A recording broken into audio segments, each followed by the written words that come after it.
But we're going to go to check out Arkham Knight over here. I'm actually going to, you can follow me. I'm just going to walk real cool like up there and pull a Fred Rogers. Hello, hello. Hi. Mr. Rogers. Oh, you're going to hang out? Hi. Oh, you're sitting on the mic. Hey, welcome back. So, guys, hello, Ashley. Hi. We're joined by Ian and Sefton from Rocksteady. We're checking out Batman Arkham Knight, and you guys actually brought a playable build. Yeah. So we're going to be playing the game live.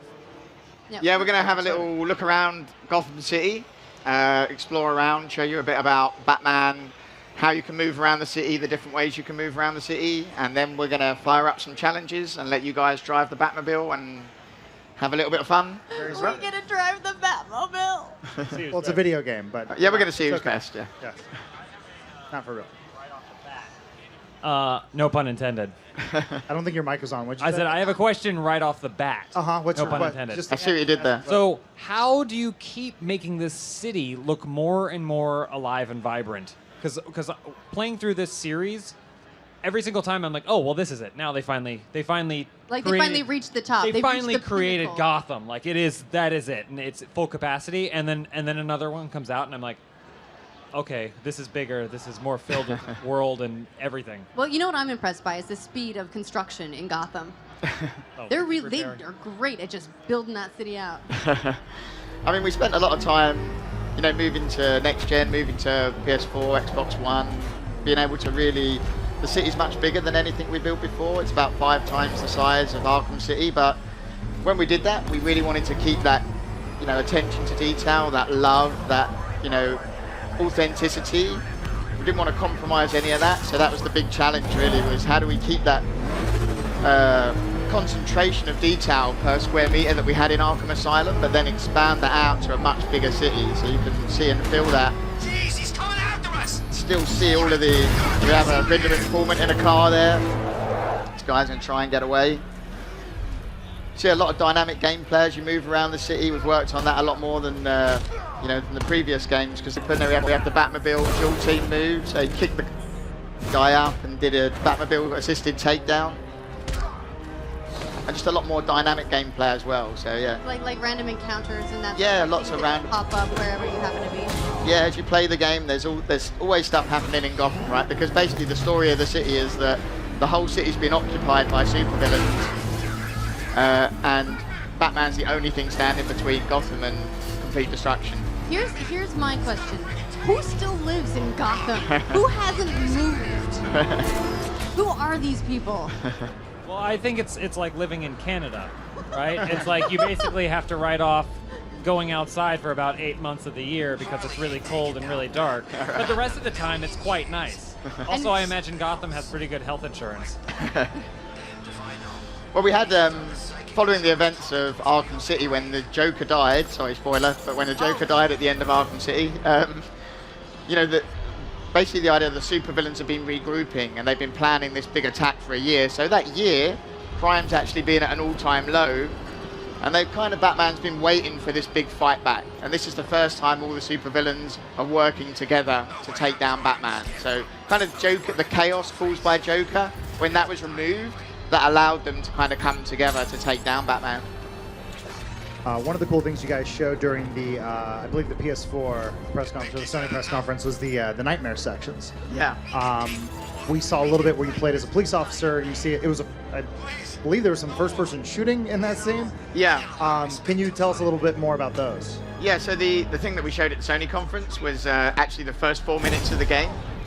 So as the game starts, one of the first things you do is cremate Joker, because no one really believed us that he was dead. So we thought, let's start off by cremating him. That kind of makes it pretty final.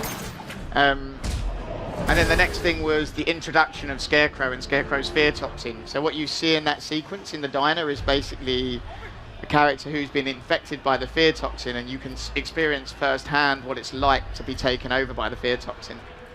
Yeah, it's definitely a great intro to the character Scarecrow, who, I guess for those who don't know, is the main villain this time around, right? Yeah, Scarecrow presents the psychological threat to Batman, and that's obviously really important with a character who has as many deep layers that we can really explore those layers and pull those apart. And then by Scarecrow's side, we have the Arkham Knight, and he's the guy who provides the muscle. He has this whole militia force working with him. And throughout the story of the game, you're going to see this militia force actually move into the city and occupy the whole city, you know, with these drone tanks, with this whole militia army. And that's one of the reasons that Batman needs his heavy ordnance, that you can see the Batmobile is his way of fighting back. One of my favorite things about this is that the Arkham Knight is created for this. Arkham Knight is like, he's new, he's created for this, he's a new character. Yeah, that's right, yeah. Which is like, that's so unusual, but really cool. Yeah, it's kind of scary really, because when you're working with... No pressure? Yeah, no pressure, right?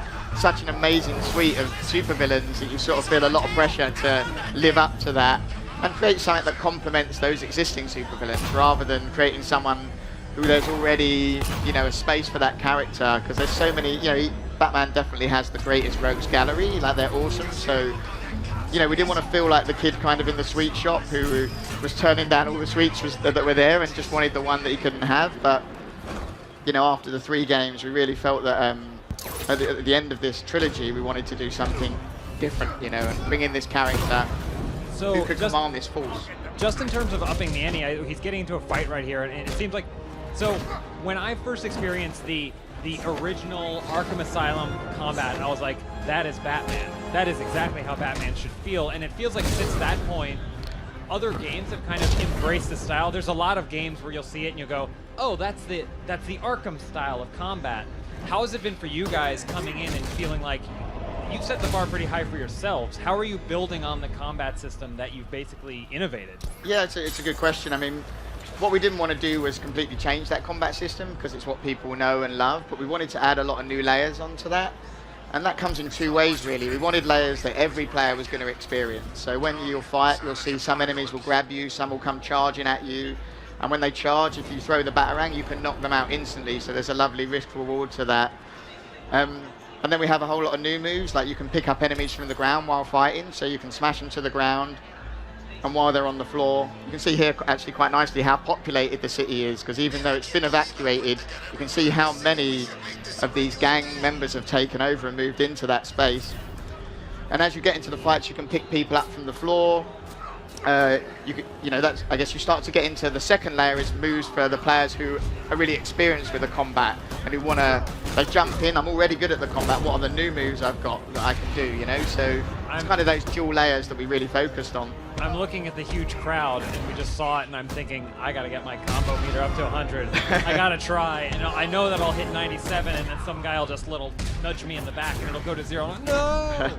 We actually have a great challenge called the Combo Master Challenge, which is just a challenge to get your combo score as high as you can. And as you fight, more and more new enemy types get thrown in and tougher enemies come in. So it's a really nice, focused way to get your highest combo score and train in how to play the game. James is so happy right now. I'm so excited for this game. My big thing is, like, I trust you guys, and I saw the Batmobile. Like, thinking before we saw this game, and they said the Batmobile was going to be in it, I was like, how? Like, how's it going to be integrated in this game? You guys clearly have figured it out because it's so seamless. What we're seeing right here is so seamless between being on the ground, taking out guys, and then moving into the Batmobile and taking out cars.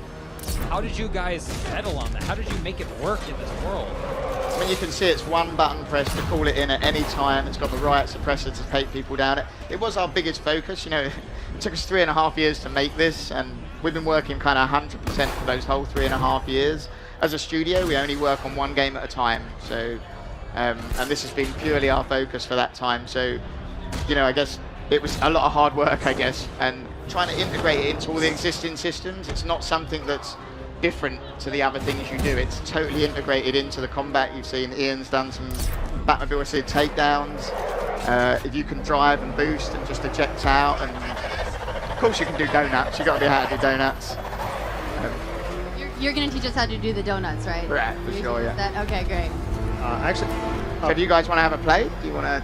You want to try, or you want to? I was going to ask, to James, do you want to? I would love to give it a try. Well, we can fire up a challenge, and then we can have a go. I was just going to say, you mentioned the combat challenges. Are there Batmobile-specific challenges? There are. Do you want to see one of those as well? Yeah, or do you want to try? I'd like to fail one of those challenges. We can race. What else should we try? I'm going to win. Start them off easy. Yeah, what do you want to go with? Well, you can choose. Let's go with the Let's go with the dual play combat. Okay, we'll go with the dual play, so you can fight as Batman and Nightwing. Okay. Do you want to see how it's done first, or? I'll take the leap. Yeah, you go for it. So. While this is loading up, I actually want to ask a question. Something that Ashley was touching on with the invention of the new character Arkham Knight. I noticed you guys pull from different pieces of Batman lore. Where do you draw the line in terms of bringing in certain characters? Because we've seen Hush, Azazel, like it feels like there's only a handful of characters that are not in the Arkham games. Do you look at like the Court of Owls and go, that's a little too far, like New 52 stuff, or is anything fair game? I think anything's fair game. That you know, we want to pick the characters that are going to challenge Batman in the various ways. So we're basically looking at the characters who are going to push him. Scarecrow for the psychological angle, Arkham Knight for the physical angle, Riddler for the puzzles. And so basically we're picking people who provide interesting gameplay and challenges. So I'm just going to throw some hints. So if you press L1 while you're fighting, you'll switch character. If you've built up your combo, you'll do a dual team move as you do it. So now you're fighting as Nightwing. And when this bar on the left-hand side fills up, you can press L1 to switch. So I'll tell you when it comes. So you press it now at any time. That's it. Boom. Batman comes in and boom, finishes the guy off. And you can keep your combo going as you fight between the two. And you can also, the two of them work better to take down the bigger guys as well. So you have a bigger guy turn up in a minute. I think there may have been a little bit of confusion when you guys first announced this mode, the dual play. It is single player only. It is single player only, and that's mainly because we wanted it to be a Batman game. Like, it's the experience. This is a challenge, but while you're playing the main game, you will also drop in and out of missions that require both characters to fight. So this is single player only, and you meet these guys. We wanted to give the experience of Batman fighting alongside these guys, basically. That was the idea. So. One of the questions that I have about the villains is, again, going back to the fact that the Batman villains are among the most recognizable, even for people that don't follow comics and that don't really follow the world. Yeah. How do you go about balancing them? Because you're going to encounter different ones at different times throughout the game, I assume, and you want all of them to feel like respectable supervillains, but you also have to respect progression. How do you balance that? How do you make them so badass, but like, you know, enough? Yeah, I mean, I think one of the things actually that's kind of interesting about this game is that it was, for Arkham Asylum, we told the story of the relationship between Batman and Joker. And then in Arkham City, we wanted a kind of more of an ensemble piece where it was a relationship between Batman and all of these supervillains. And for this, we wanted to go back to a bit more of a personal story. So the main story is much more focused on a few characters. It's focused on Batman, it's focused on the Arkham Knight, it's focused on Scarecrow. So although the game's much bigger, in many ways, the story is much more focused and honed on those characters than everyone. Yeah, so it's so we want to give all of them a chance to shine, definitely, and we look at them and we're only going to put them in if we think we can do them justice. You know, we're not just sort of chucking them in just to kind of get names on their, you know, on a list of people. So, but it's a big game, so there are a lot of characters in it, but this is a much bigger game than we've ever made before. So. Now, I know a big part of the Arkham series is you guys always had really good skins. You always have additional costumes, like you throw things in there from like Batman Beyond and The Dark Knight Returns. I'm a big Adam West fan. I grew up watching the 1960s version of Batman. Is this where Adam pitches for? I'm just watching this. I want an Adam West, Burt Ward skin combo and just add some pows and bangs and wazoos. I'm not a game developer. I don't know how easy that is to implement, but please, can I give you money now for that somehow? Is that an idea that has maybe been floated around the office? We have talked about doing the pals before. There is an Adam West skin. There is a classic TV series skin. You're halfway there. Just keep going. So halfway there, yeah. So. Look who's got a new best score. Yeah. So is 3 stars the best? 3 stars is the best. Oh, that's nice. That's good. One of the cool things actually is, in the game, I'm not even sure we've ever announced this, so you may be getting a total exclusive on this, is we have a leaderboard called Gotham's Greatest. So everything you play in the game contributes to your Gotham's Greatest score. And so you get, for getting 3 stars, you get 3 points towards your Gotham's Greatest score. And on top of that, then when you play the main story, you get points, and any Most Wanted missions. On top of that, in the challenges, we have rival points. So you see, for every 5,000 points over 20,000, you get a rival point. So you got one rival point here, and that also adds up. So there's kind of an unlimited number of points you can earn. The better you get, the higher up you can get against your friends in the Gotham's Greatest leaderboard. Nice. It's easier for me to brag this way. Yeah, James, exactly. It was really nice knowing you. I'm going to disappear into Gotham. Do you want to do the Batmobile challenge as No, well? no, Ashley, someone do you else want can to try? try. I'm horrible at driving. I want to. We'll do one that's more about combat. It's hard. It's hard, but it's quite good fun. Like, we'll all give it a go. We'll see who can do the best. Okay. All right. It's hard, though. I'm telling you that up front. It is a hard challenge. So don't expect 3 stars is what he said. Right. I'm going to play it golf style, where the lower the score, the better I must be doing. Yeah, let's go with that. I'll feel better about myself. So basically, the challenge is called Untouchable, and it's a battle mode challenge. So unlike the last games where we had combat and predator challenges, in this game there are loads of different challenges. Untouchable is you only can take 1 hit and you die. And you're in a very small area, surrounded by tanks shooting at you. And it's how long can you last? And it's not going to be that long. It is hard. I like those odds. So, you see, You're going first. I'll go first and totally embarrass myself. So you're going to get attacked from all angles.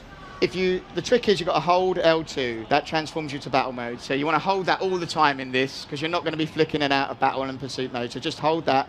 And it controls like a third-person shooter. So you're strafing around on this one and looking on this stick. And then R2's fire. Okay. Simple. And X is dodge. So when you're moving, press X. I'll die a couple of times, but I'll show you what you got to do. So basically, hold L2, you transform, and you press X, and you can skip around the skin a bit to dodge. And what those you want to do? lines are where they're going to be shooting. Yeah, that's predicting. That's the back computer predicting where they're going to fire. So you can see this actually isn't inverted for me. So the trick is just dodging the lines and moving around. It's funny because it almost reminds me of like a bullet storm game, like an Ikaruga type. Right. That's very much what this challenge feels like, and it gets very competitive, this one in the office, because You said you were come on, look at the you were going to set skills. the bar very low, but you are going quite a while now. I feel slightly more comfortable with the predictive. Yeah, That makes me feel more. I might make 10 seconds. I was gonna say I'm still planning on dying pretty quick. If you press square, you've got a missile barrage you can handle as well, but you have to charge that up by shooting tanks. So It's really crazy how you guys basically figured out how to take the fluidity of the hand-to-hand combat and then put it into Stick wheels on it. stick wheels on it. But it's crazy. Oh. that's what we did. We stuck wheels on it. Can't talk. 5 minutes, not bad. It's not bad. Ian, you want to show us? Want to go? You go ahead, Ashley. You go ahead. Okay. Yeah. Hold LT, that's the trick, right? I noticed Hold you got LT. 2 stars there. You ready? Just press circle to retry. Right, hold LT. And then move with this. Look with that. Just start dodging first of all. Don't worry about shooting back. Is that the right way round for you, the inverted, or is that the wrong way? That's it. Oh. That's it. That's it? There you go. You already got one. Whoa. Oh, you want to be inverted the other way? X, right? X dashes you in that direction. Oh. Oh, do you normally play inverted? Oh! You want me to flip it? I had a question about the design. I made it more than 10 seconds. I think this is a world I think I first, by won. the way. Oh, You are the first people ever to, Oh, really? to show this. I was saying, so there's a new Batman movie coming out, for those who don't know. Dawn of Justice. There is what? Yeah. Batman's v Superman. Oh, that The great. No, it's inverted. I mostly was just going for another go. I'll just go for it. Oh, no, I was just going to ask about the design. Was it just a coincidence that your design is very similar to the Zack Snyder film? Were you guys like... So you want to hold LT? Almost got there. I'll ask questions later, sorry. Sorry. I want to see. That was great. That was really good. Yeah. So sorry. I want to see You want to go again? I'll humiliate myself in So hold private LT, next that's time. it. You got it. That's it. Yeah, you got it. Oh, look at him already zipping around. Show off. Whoa. Yeah.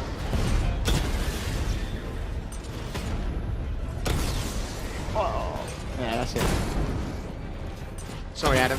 Oh, no, I was just saying, it seemed like an interesting coincidence that the Batmobile that they revealed from the new Zack Snyder film looks somewhat similar to the one from Arkham Knight. Was that just pure coincidence? Yeah, it was quite funny because they saw ours about the same time we saw theirs.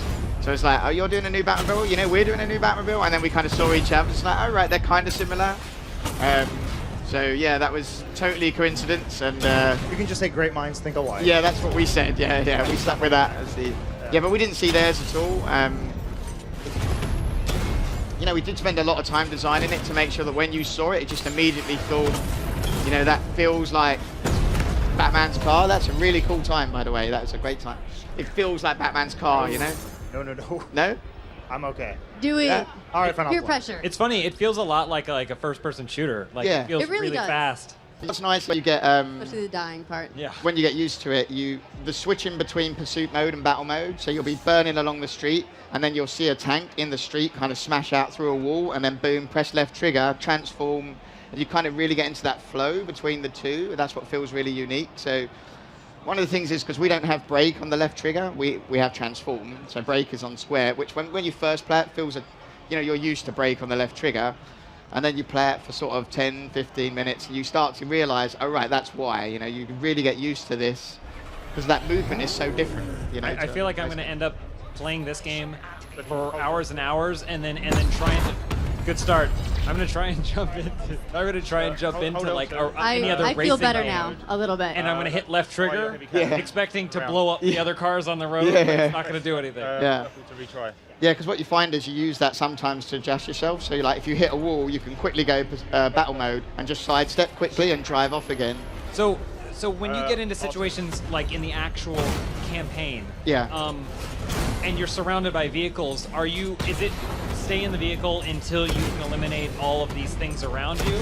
Or is there any way for Batman without the Batmobile to take out something like If you shoot the Yeah, so there is the Batmobile can be upgraded as you play through the game. So you're actually playing as well here the absolute vanilla Batmobile, no upgrades. The missile barrage you saw me fire, that bar that's charging up in the middle of the screen, that can be charged up to level 4, and you can take out 10 tanks at once. And you get a way you can hack the tanks and make them fight for you. Oh, so wow. in the middle of a battle. And there's all different drones, so when you do that, you want to pick who's the toughest drone in the fight, and then switch him to start fighting on your side. So there's lots of different sort of tactics that you get that you can employ to take them down. And that you get aerial drones that fly around. Later on in the game, you get these huge tanks that are like as wide as the road. Gotcha. Well, sadly, that brings us to the end of our Batman Arkham Knight demo. When does the game come out? Pretty soon, right? Well, unlike a lot of games at E3, you're not going to be waiting too long to play it. We're out next Tuesday, June 23rd. I want to thank you guys for coming by. Be sure to check out more of the game. We're going to be throwing out to something right now. What's it? We got got so Bernie we're gonna take Spool over there. Bernie and Spool. Yeah, Fantastic. best team ever. Dream team. Actually, I got you a coffee.